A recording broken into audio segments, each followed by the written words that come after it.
A bus ride that changed everything. Imagine a moment that changed everything, only to reveal its true impact in the most unexpected way. It was a typical morning, and I found myself boarding the same bus I always took to campus. I slid into my familiar seat near the window, headphones in, lost in the usual scroll through my phone. The bus hummed to life, and I anticipated nothing more than another routine ride, until a quiet voice broke through the monotony. Sitting across from me was a student whose eyes carried the weight of unspoken stories. After a few minutes of silence, he casually asked if I'd ever felt overwhelmed by everything: the relentless coursework, the uncertainty about the future, and that nagging sense of isolation amid the bustling campus life. His question, simple yet piercing, caught me off guard. I wasn't expecting anyone to care, let alone someone who seemed as lost as I sometimes felt. We began talking. What started as hesitant small talk quickly evolved into a raw exchange of our personal battles. He confessed that he had nearly dropped out last semester,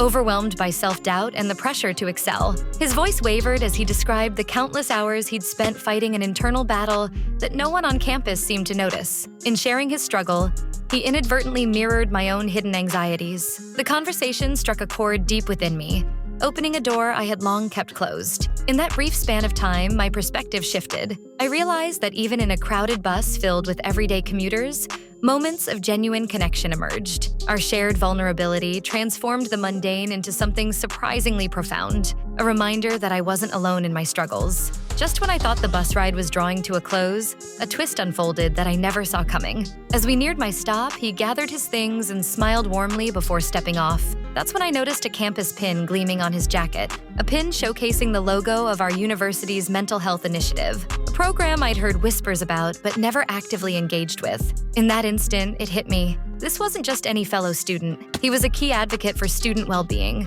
quietly working behind the scenes to ensure that no one ever felt as isolated as we sometimes do. Stepping off the bus, I felt transformed. That brief, all-too-fleeting conversation had not only lightened the heavy burden of my worries, but it also nudged me toward reaching out for help, a chance to connect with the resources I had always ignored. I walked onto campus with a renewed sense of purpose, inspired to be more open to the unexpected intersections of life.